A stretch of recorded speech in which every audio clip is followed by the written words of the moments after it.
1,290, Mashonaland East 960,000, Mashonaland West 867,462, Mashingo Province 969,470, Matabeleland North 524,730, Matabeleland South Province 343,658, Midlands Province 911,000, and the total is 6.5 million people. Under the Zundera Mambo Ispasha Sinkosi program, a cumulative total of 4,362 metric tons of grain has been collected by chiefs across the country in order to cater for the most vulnerable members of the society. Under the Able Cash for Cereals program, 27,877 beneficiaries have been reached with cash disbursements as of 25 October 2024. The Emergency Schools Feeding Program continues to be part of the food distribution program as learners are having their hot meals on a daily basis. As of 10 November 2024, a cumulative total of 19,000 metric tons of grain had been collected under this program. Cabinet considered and approved the proposals on the private sector participation in the development, refurbishment, upgrade, repair, and maintenance of the country's sports stadium, which was presented by the Minister of Local Government and Public Works, Honorable Engineer Daniel Garo. Cabinet approved strategies aimed at developing, refurbishing, upgrading, repairing, and the maintenance of the country's sports infrastructure, which include leveraging on build, operate, and transfer models. The government is committed to guarantee land in support of the utilization of the International Federation of Football Association. The funding initiative will add to infrastructure development, and at the same time the government of Zimbabwe, through private sector funded projects and grassroots sporting facilities development, as well as allowing sports clubs to establish their own stadiums. Priority will be given to the construction of the new stadium in the new city at Mount Hamden and the refurbishment of existing infrastructure in Dzivarasekwa, Gwanzura, Mabuku, Baba Fields, Luveve, White City in Bulawayo, Ascot in Gweru, Chipadze in Bindura, and the government of Zimbabwe intends to replicate similar strategies in the refurbishment of stadiums across all cities and towns throughout the country. Cabinet wishes to highlight that the refurbishment of the National Sports Stadium in Harare to CAF approved standards is at an advanced stage in terms of completion. Cabinet considered and approved the principles of the Private Investigators and Security Guards Bill as presented by the Honorable Minister of Home Affairs and Cultural Heritage, Honorable Kazembe Kazembe. Given the exponential growth of the security sector and the technological advancements necessitated in terms of the amendments, in terms of legislation, the principles of the Private Investigators and Security Guards Act Chapter 27.10, the major focus of the amendment bill provides for the establishment of the Zimbabwe Private Security Regulatory Authority, which will contribute to public protection, through the setting up and the improvement in terms of standards in the private sector,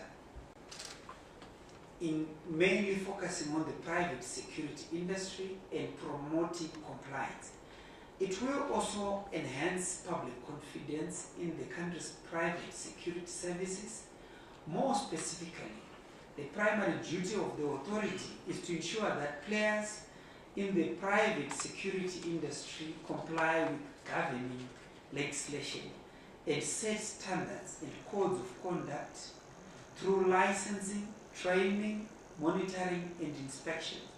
The authority will be mandated to ensure that security guards and persons holding management positions in private security have the requisite training and credentials. Additionally, the authority will monitor and enforce adherence to the law, investigate grievances, and penalize persons who violate the Act and the Code of Conduct. Furthermore, the principles of the private investigators and security guards control provide for the appointment of the Zimbabwe Private Security Regulatory Authority Board, whose tenure of office, conditions of service, as well as dismissal and other facets of the corporate governance shall be in line with the Public Entities and Corporate Governance Act. The principles further provide for the setting up of the Office of the Controller, who shall be appointed on the basis of his or her expertise, which among other competencies will be a public security background process. The Amendment 6 to incorporate the licensing of persons or companies selling or providing services defined as security services such as locksmith, CCTV installers, among others. It also introduces new regulation in terms of criteria for private investigators by amending Section 7 of the Act, which provides for the licensing of private investigators. It gives the licensed investigators the power to employ without limit other private investigators and consulting or getting the approval of the regulator. The private investigator's license will only be granted by the authority when an applicant has successfully undergone thorough background checks, completed training, and achieved a government-recognized qualification. Cabinet also approved the utilization of the UN-owned API PNR Gold Travel Data Software Solution in the establishment of advanced passenger information and passenger name record in Zimbabwe, which was presented by the Minister of Transport and Infrastructural Development, Honorable Felix Mona. The utilization of the United Nations Office of Counter-Terrorism owned Gold Travel Software Solution in Zimbabwe aims to strengthen the country's capacity to prevent, detect, and intercept terrorists and their movement by collecting and analyzing passenger data through the use of an automated advanced passenger information and passenger name record system in conformity with the United Nations Security Council resolutions, the International Civil Aviation Organization standards and recommended practice, and international human rights principles. Cabinet also considered and approved the implementation framework for the transformation of the Vocational Training and Skills Development System 2025 to 2028, which was presented by the Minister of Higher and Tertiary Education, Innovation, Science and Technology Development, Honorable Dr. Frederick Shaw, who is also the Chairman of the Cabinet Committee on Human Capital Development, Skills Application and Employment Creation. The main objective of the transformation strategy and its implementation framework is to improve the quality, relevance, and inclusivity of the vocational skills training program. The transformation process is also aimed at enabling the vocational training centers to offer specialized training related to local resource endowments in the country. Furthermore, the transformation process will complement other government programs, such as the establishment of village business units, the Pfumbudza Intwasa program, the National Solarization Program, and the Housing Infrastructure Programs, which will require skilled manpower for raw industrialization and ultimately contribute towards the realization of Vision 2030. The implementation framework seeks to facilitate the effective and efficient achievement of the goals and objectives of the strategic framework for the transformation of the vocational training system, which runs from January 2025 to December 2028. The framework also describes the major activities which will be undertaken by government to transform and modernize vocational training system framework. Cabinet received reports on progress made in the implementation of priority projects for the third 100-day cycle of 2024, as presented by the Ministers of Home Affairs and Cultural Heritage, the Minister of National Housing and Social Amenities, the Minister of Health and Childcare, and the Minister of Energy and Power Development.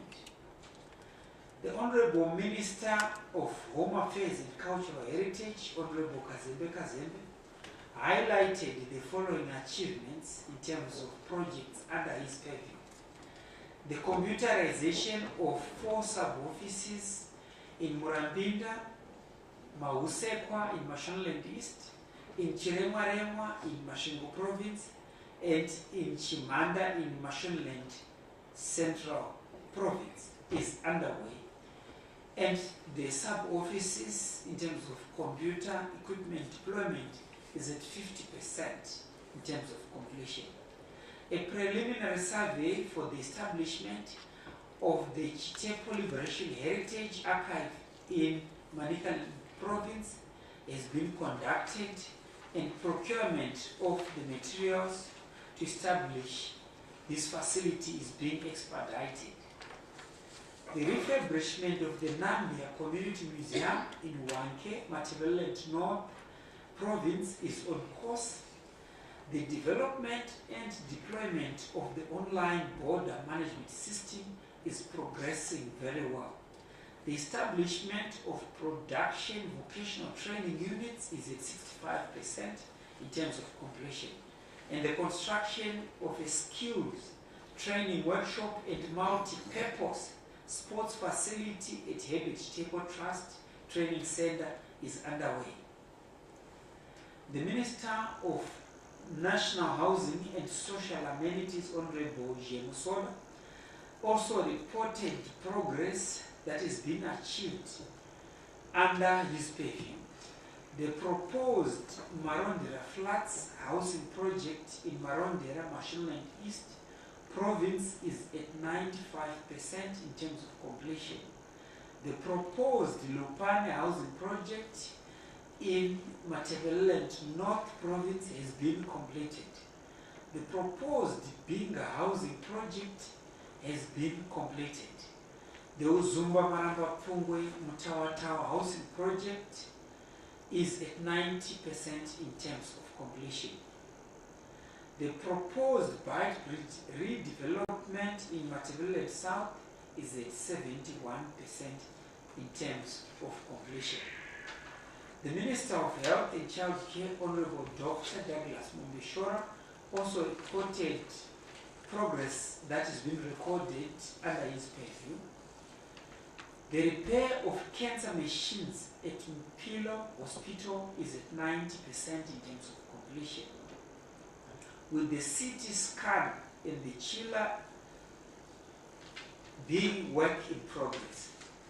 The replacement of gel batteries with lithium batteries at 15 health facilities is work in progress and has achieved 99% in terms of completion.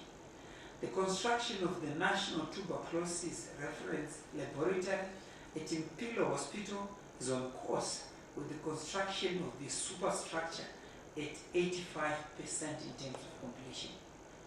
The construction of the water tank at Chitungweza Central Hospital is on course, with overall progress being at 55% in terms of completion. The installation of X-ray machines at Chikurubi Maximum Prison Hospital and the Inkomo Barracks Hospital was completed, while other hospitals are at various stages in terms of completion. The construction of oxygen plant rooms at Lupano Hospital and the Chinhoe Provincial Hospital is underway, with the project expected to be completed this December 2024. The procurement of materials for the renovation of 10 waiting mother shelters and theatres at Mount Darwin, Siakovu, Shidamoyo, Sanyati, Father Oya Manama, St. Anne's in Brunapeg, Inyati and in Kai is in progress. The Minister of Energy and Power Development, Honorable Edgar Moyo, reported that the following progress had been recorded in terms of projects under his purview. The construction of the Chitulipasi Community Solar Project in Beitbridge, Matabeleland South Province has been completed and awaits commissioning. The Mcheka Yaora Grid Extension Project in Gutu District, Mashingo Province has been completed and awaits commissioning, while the Negande Grid Extension Project in Kariba District, Mashonaland West Province is at 85% in terms of completion. Meanwhile, the commissioning of the Great Zimbabwe Mini Hydro Power Station is in progress. I thank you. Thank you very much, Honourable Minister, for presenting to us today's cabinet highlights. We now move to the next session where we entertain questions. We have 3 questions, then we ask the ministers to respond. Then we have another round, 3 questions, and then we coordinate. Questions, comments? Yes. My name is Abigail Tembo from CBC News. I have 3 questions. The first one, there was mention of the refurbishment of stadiums. Do we have a time frame for the refurbishment of the stadiums? And then the second one is to the Minister of Housing. How many houses have been completed so far? And where are we in as far as the housing backlog is concerned? Then the third one is to the Minister of Health. You mentioned the repairing and servicing of cancer machines. Do we have any plans for buying new cancer machines, seeing that the ones available, we are seeing long queues every day? So do we have plans to buy new machines? Thank you. Thank you very much. We had 3 questions from 1 person. So over to you, Honourable Minister. Thank you, Chief Secretary, Dr. Rushwa. The first question I'll refer to the Minister of National Housing. How many houses have been built so far? Over to you, Comrade James Soda. Thank you very much, Honourable Chair. To respond to the question from Abigail Tembo. Within the NDS1, our initial target was to complete about 200,000 housing units. This target has since been surpassed, and we have reviewed our target to 1 million housing units, which we are supposed to achieve by next year, 2025.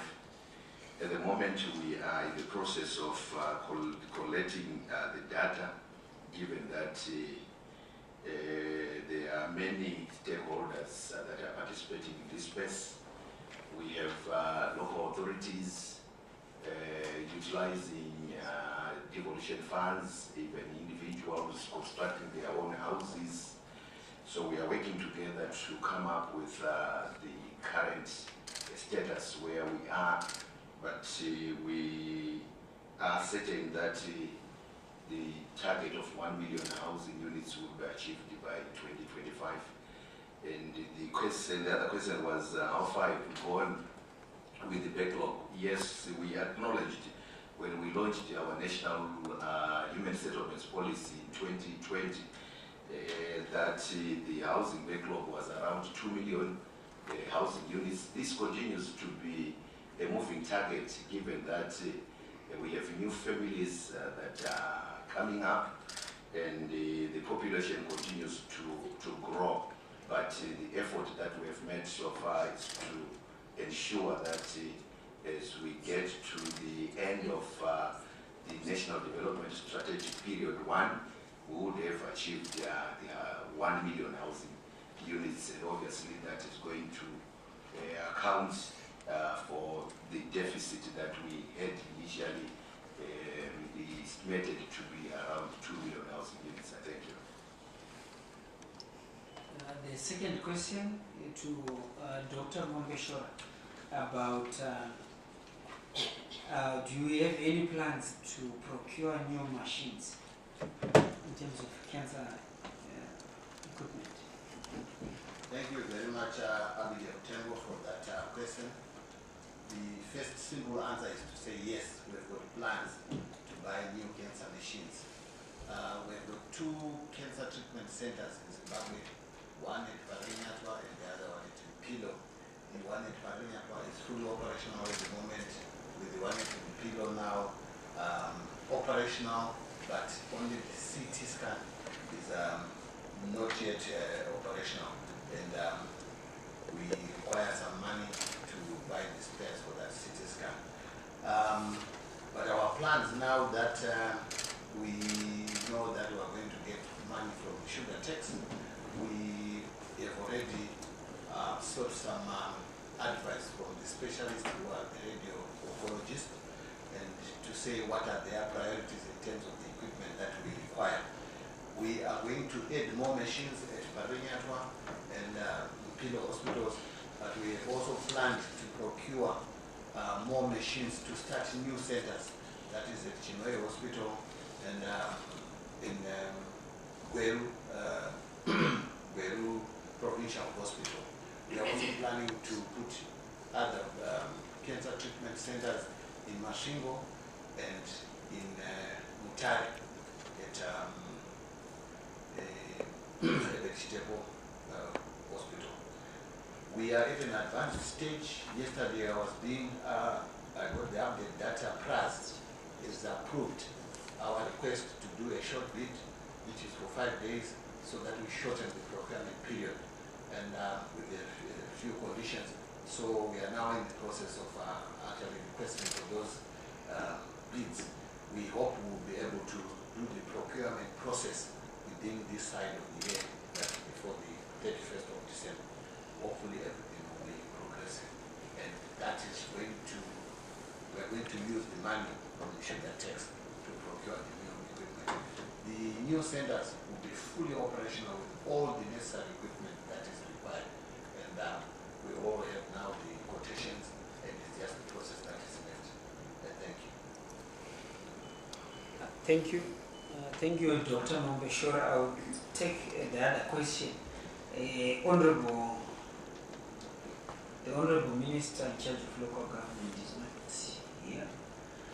The question, Abigail Tembo, is the policy position that we've just announced in this post-cabinet briefing session, in that as government, when we say Zimbabwe is open for business, we mean it.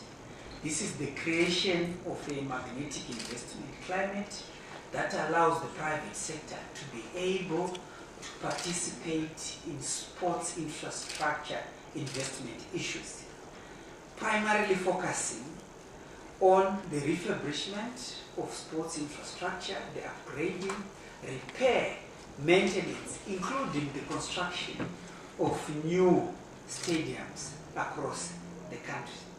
So the Zimbabwe is open for business, and the creation of the investment climate has opened up all sectors of the economy, which also includes the repair, maintenance, and construction of stadium infrastructure as part of a business plan. So it starts now in terms of the investment climate that allows for a build on operative transfer basis in terms of sports infrastructure across the country. So it starts now. So all private sector institutions and individuals are invited to participate across the country, be it in Mashonaland Central, at Chipadze Stadium, be it in Ascot, in Gweru, be it in Mashingo, be it in Manicaland province. So this is the intervention from central government that allows private sector participation in sports infrastructure as a business. Thank you. Thank you very much, ministers, for responding to those questions. Let's move to the last round of questions. If you can have another available table, okay. Yes, sir. Thank you very much, Chief Secretary. My name is Shameda Murugak from Herald. My question is directed to Honorable Kasimbi. In respect of the bill that was made referring to, my question is, what is the difference of that proposed bill with the statutory instrument that he was pleased to promulgate in April? That is the private investigators and security guards regulations in SI that he promulgated in April this year. What is the difference? And related to that again, this proposed bill, does it have educational threshold or qualifications in respect of security guards? Is it going to address those issues? And lastly, this proposed bill, does it have any relationship with the Institute of Chartered Loss Control and Private Security Act that sailed through Parliament this year as a private member's bill? I thank you. Thank you very much. Any? Yes. Thank you, Chief Secretary. My name is Tobias Mudzingwa. I'm a correspondent for VOA Studio 7. Ndichitenderawo ndibvunze nechishona Chief Secretary kana zvichitenderawo ndipindurawo nechishona. Mataura mhando dzemoto dzakawanda munzvimbo dzakasiyana siyana zvirikuedza kuitwa kuti tiwane alternative power, particularly solar. Ndingada kuziva kuti mazuva matatu adarika aya tanga tiine magetsi mudzimba dzedu zvatatisiri kumboona mazuva mwedzi yakawanda yadarika, kuti tingaramba tichimwera tichimaona here magetsi aya. Hatiri kuona mazuva matatu adarika aya. Ndatenda Minister. Yes, can we have another question before we ask our honorable ministers to respond?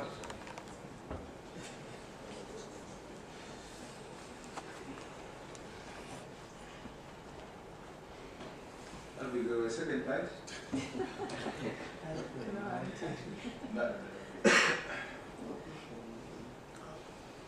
Okay, honorable minister, maybe let's respond to those questions. First, it's Ramaida Murwira in terms of the proposed bill. Honorable Kazembe, what is the difference? He wants to know also about the thresholds, and that is there a relationship between the proposed bill and the Institute of Chartered Loss Control in terms of legislation. Over to you, Honorable Kazembe. Thank you, Honorable Chair, and thank you to Samaida Murwira for those pertinent questions. The first one being that is there any difference between the SI, which is in existence, and the proposed bill. It's a proposed bill, not a bill as yet. These are principles that basically give direction of where we want to go in terms of amending the current act. So now that the principles have passed through cabinet to be approved, the next thing after all processes have been taken care of, will be the drafting of the actual bill. That is then the stage at which the two can be compared to see if there's no duplications. In any case, an SI is just an SI, and we're talking about the Act here, which we are amending, an Act which has been in existence since 1978, which is no longer consistent with what is obtaining at the moment. And like I mentioned earlier on, these are principles. The cleaning up will be done at the drafting stage at the AG's office. And then there was a question of the threshold with regards to education qualification. Exactly, that's exactly what we are trying to deal with. At the moment, Shamaida, anyone can wake up and set up a company, a security company. Anybody, they just decide to join hands with their cousins, wife, or even girlfriend, and set up a security company as it is. And we don't have those minimum thresholds as you alluded to. But going forward, we believe that private security companies play a very important role in the security architecture of the country. They are an extension of the security arm of the country. So they have to comply with certain requirements, certain minimum standards, which include the thresholds you're talking about. Not everybody should just wake up and set up a company. Not everybody should just wake up and become a guard. And also, you'll agree with me that people can be faulted for suspecting that some of the crimes that we are witnessing, some of the armed robberies that we are witnessing, they could be as a result, they could be as a result of connivance, or they could be as a result of the help from these security companies that we are talking to, or maybe not the security companies per se, but maybe the so-called security personnel of the guards.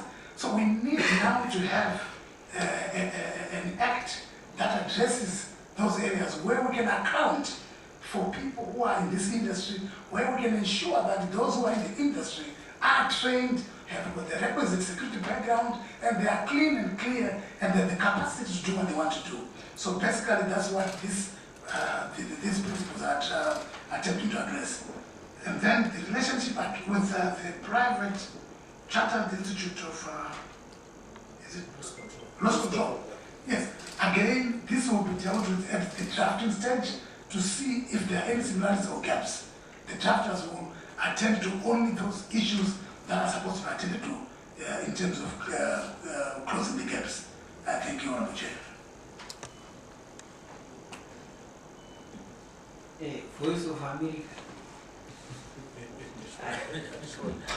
Tina kuita nhaurirano dzekuti dzemibvunzo yamabvunza zuva ranhasi, asi chandingangokupakurirei inhau dzezviga maringe nekuwedzera magetsi muno munyika zvatorwa zvichiburikidza neutungamiriri hwapurezidendi Idi Mnangagwa.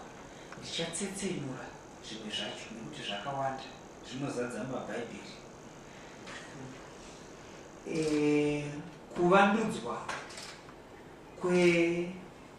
kugadzirwa kwemagetsi kuchiteshi cheHwange Power Station chinova chiri mudunhu reMatabeleland North Province Unit 1 to 6 nekugadzirwa zvakare kwechirongwa chemagetsi chinotwa icho Unit 7 and 8. Kuvandudzwa zvakare kwemagetsi kukariba yatinoti hydro, zvekutanga zvandambotaura thermal power station.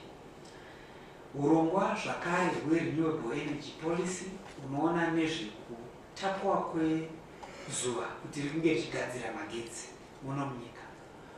Kuvandudza nekuvhura zvakare bato rekugadzira magetsi zvichisanganisira kuseenzeswa kwezuva inonzi solar, huri urongwa hweprivate sector, hwezvemabhizimusi vari kunze nezvemabhizimusi vari muno munyika.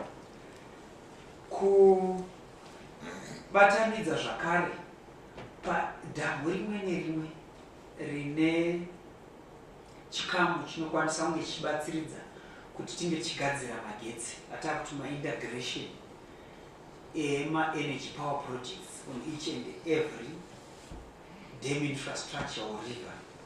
Ndo zvimwe zvezvirongwa zvichisanganisira atoti ma-mini hydro projects akasanganisira neatataura zuva ranhasi ekuGreat Zimbabwe, zvichisanganisira ese ari kunana Tokwe Mukosi, ese ari kwaMutare panoerera nzizi tichigadzira magetsi. Ndo zvimwe zvezvirongwa zviri kuitwa nemutungamiriro wenyika kuti magetsi ati ngwengwe nyika yose, asi ticharamba tichishinaira kuti magetsi ange achivandudzwa muno munyika.